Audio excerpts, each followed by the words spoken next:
Like DJ Spins will play like 1 million Whiskey songs. Then there's one time he played one Davido song. It was not like make it not be like say laugh. Then he will Yo. randomly say number one day, number one day, laugh. Like it was so funny. What the And then hell, Israel man? would go in front of the stage and start recording. Israel was just filming as if I'm like, are you doing do you have a YouTube channel? All right. Right now we do have Dolapo joining the space, so we'll definitely switch up to welcome Dolapo as well to give us his account of the experience, man. First time at the Grammys must be a different flex, man. What's good, my bro? Dolapo, how's it going, man? Yo, what's up? I'm good. Man. Nice, man. Oh, well, first off, appreciate you making time for this, bro. I know it must be chaotic. Yeah, it's a chaotic day. I'm in someone's house. I came to someone's house for a meeting. I had to take time off to join. Nah, man, appreciate you so much. For anyone that doesn't know, Dolapo, founder We Talk Sound. You already know. So much happening with Talk Sound, but definitely one of the few things that we were going to highlight was you're also part of the Grammy Academy as well as a professional member. I think you were, correct me if I'm wrong, you were part of the people to help construct the African Music Performance Award. No, that was Gracey. That was definitely Gracey. Right, okay, all right, but I think you came after that, right? Yeah, I think I joined the year. I joined in 2023. I think a year after Gracey. I believe. Gotcha. Nice man. Appreciate you for being here, man. But how was it? How was it being in there, bro? Like at the premiere ceremony, we saw you decked up in the finest of your. Actually, seats, I joined in 2024. Sorry. 2024. Right. Yeah, I just realized this is the third year. Nice. How was it? I mean, there's a lot to say.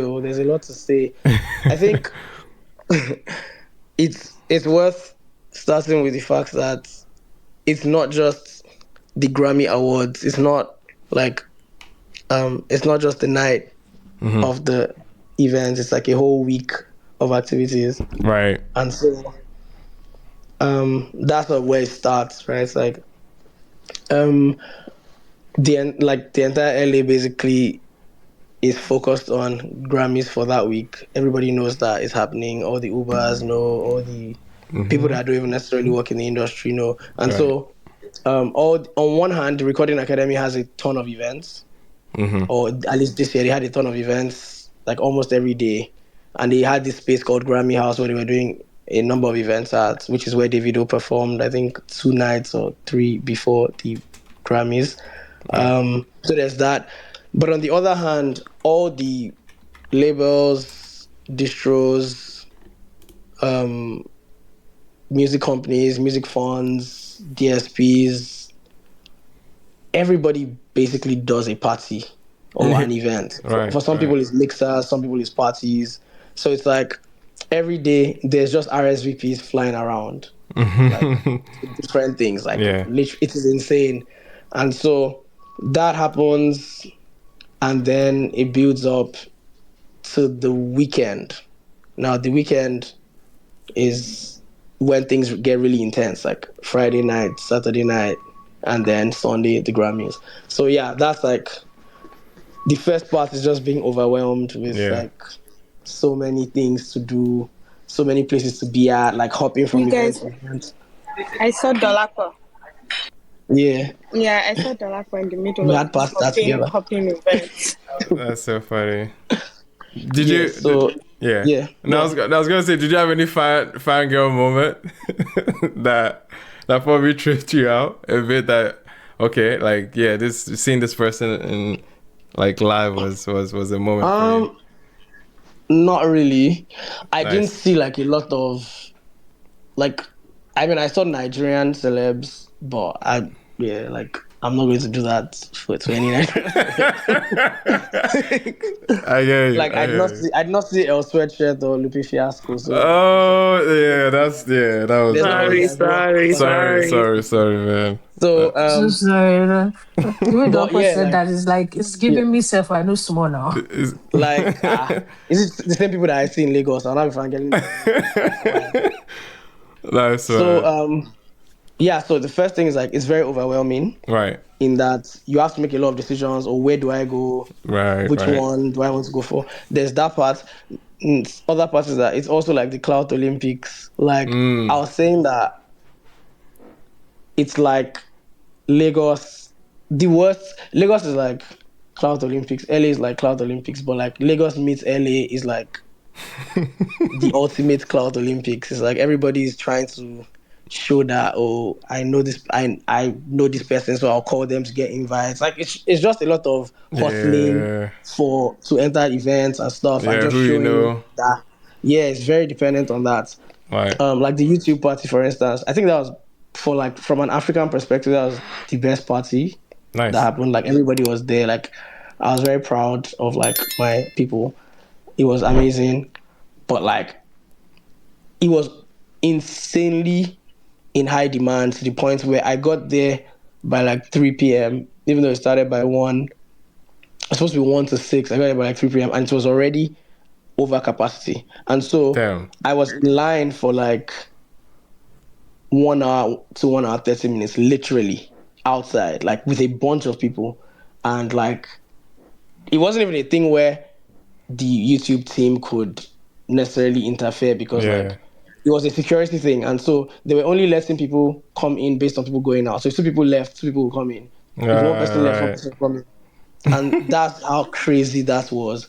Yeah. And so that one had like everybody was there. Like I saw Akon, I saw Ghana. Ghana was just standing like nobody really sent him. I don't know. Wow. You see that Ghana there? Ghana. Ah. It literally was just standing like randomly. He was there. Rotimi was there. Obviously, Davido, Tyler, Skylar, Tyler, TXC, Mad. Mad. Ira. Mad. Like that was like the place to be. Like if you were going to be at Pokoli, any I one think, thing, was on stage. yeah, Pokoli, Yeah. DJ Tunes. Like DJ Tunes just kept whining Davido.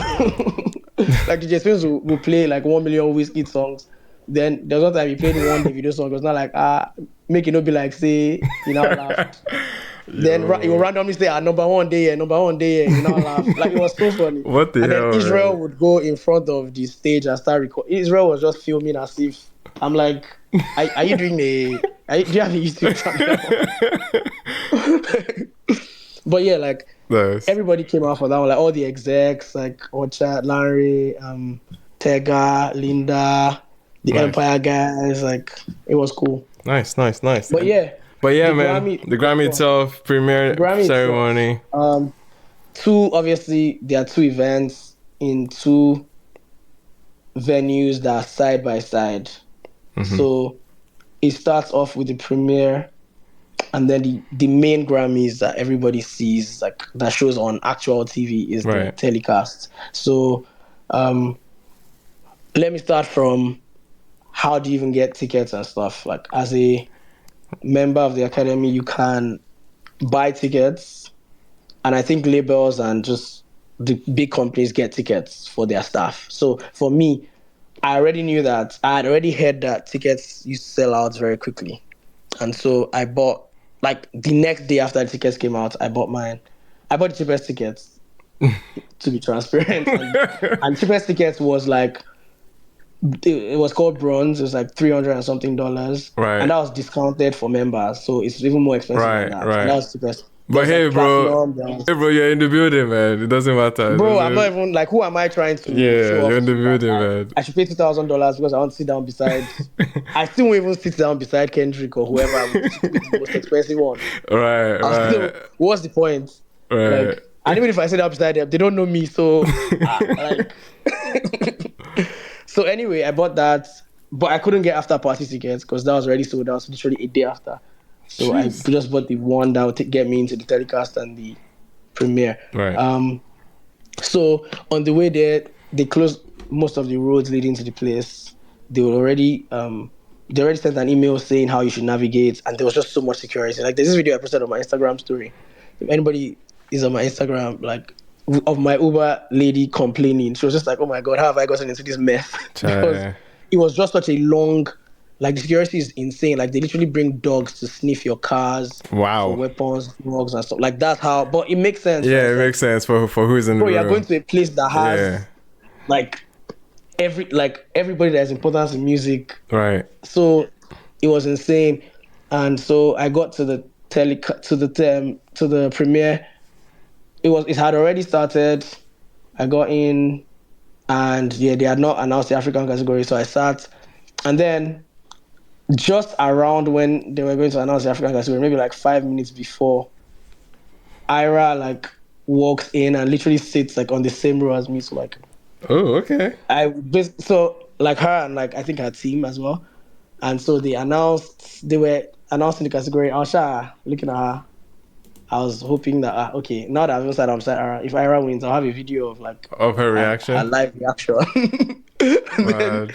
then they announced, and it was Tyler. I was actually You recording. just lowered your camera bar. Bro, I just lowered my You camera. just lowered your I don't want to camera. look like I'm some TMZ staff that is trying to. Yeah. I look like there's a video. I think WTS posted that video. Like if you've seen that video, you see that I was recording and And then literally it stops. once they announced, I just put the camera down. Someone responded to the video and the person was like, "You had one job," but I'm like, "Please, I did not leave Lagos to come and be doing paparazzi work." Yo. Real quick, I know we're coming towards the latter end of the space, but I am so happy to have Gracey up here. Gracey, of course, you guys might know, or some of you might not know, she is the member of the professional, or she's a professional member of the Grammy, rather, that put forward the effort to have this category that we're talking about. And she's also part of the group also screening and making sure she has, or at least we get the right songs getting into that category. I know she was just at the Grammys, of course, yesterday. Crazy things must be going in the background, but appreciate you for making time up here. How is it going? Hope you're good. Hope you're well. Hi, sorry I'm late. I wanted to join from the start, but I'm currently at the airport, so apologies in advance Yeah, if you hear I the felt that. tannoy in the back. No worries, Yeah. no worries. Glad to have you. So yeah, I think, I mean, a lot. Yeah, sorry. I guess you wanted to say something or clarify some things that probably have been said that need clarification. You can go ahead. Yeah, sure. So I hear a lot of people saying that that the Africa category is a pigeonhole, dumping all 60 plus genres from the continent into one award. I just wanted to remind everyone that before we had the category, which launched 3 years ago, and hopefully you guys can still hear me. Yeah. We were all in the global category, right? We were dumped in with South Asia, East Asia, Latin America, and so on and so forth. And so this is a step in the right direction. I believe I've been on a space with you all before, where I've mentioned that the plans are to expand from one category to multiple categories to our own award show, similar to how we have the Latin Grammys. And the Academy confirmed this with an announcement last year. There's been a few hiccups, so I can't say too much more about that, but you would have seen that countries like Rwanda, like Kenya, have been bidding to be the host country for the very first African Grammys. Will it be seen the same as the American Grammys? Probably not. We see that already with the Latin Grammys. Does it water down what the Headies and the BGMAs and the SAMAs and everybody else is doing? I'm not sure. I think that's to be determined. We'll see how our local award bodies and award shows kind of step up. There was another thing that I think somebody subbed me and said all these journalists that keep going on podcasts and talking, and I think it was busy, but that's okay. I don't take any umbrage to that. I think we're doing a lot of good work in the last 4 years. I've helped over 300 Africans become members of the Academy, which hasn't been done before. A lot of the guys that you know that were in the Academy before me were getting in and then shutting the door behind more accurate things. We need more representations within the Academy. There are 15,000 voting members. There are 16,000 professional members.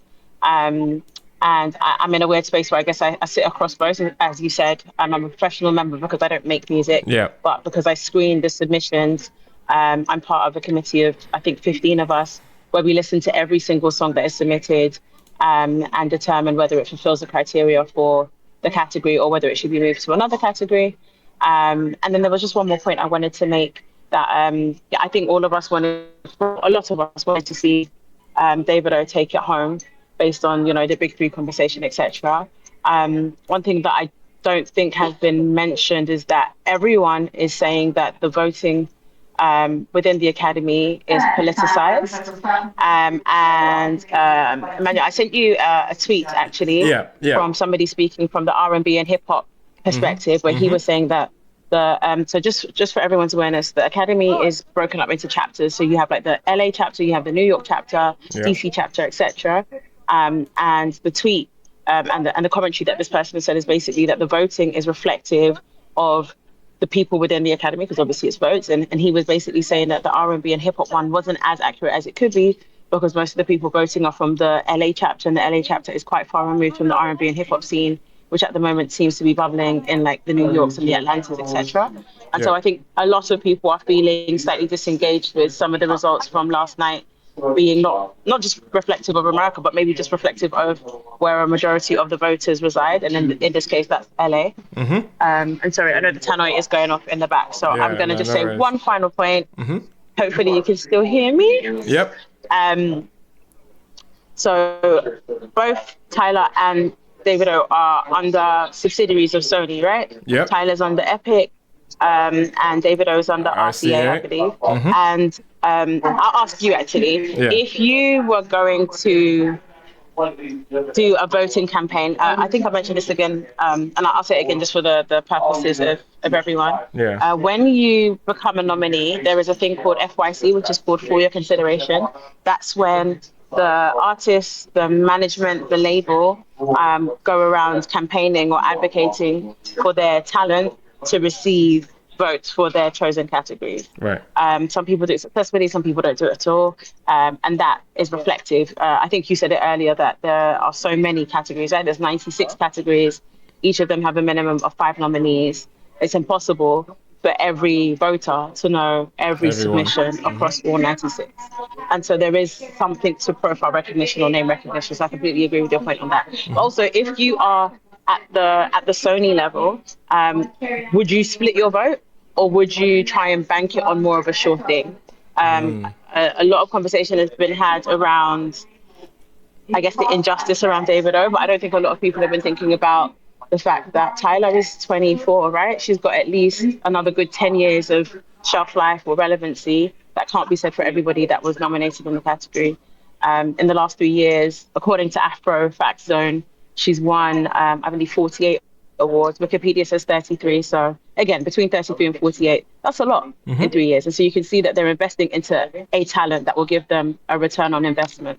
She's pretty, she dances, she sings, all of that is very, very obvious. But from a business perspective, awards are PR. It's about getting elevation and eyes and visibility to a name. In your investment. And in this, and so if they feel or if they believe that she's got, again, like I said, a good 10 years, and if we're looking at someone like Tiwa who's 44, maybe even 20 years, they're investing heavily now so that they can ensure that they have a return on their investment. So just wanted to add, those points. All good points. All good points. All solid points.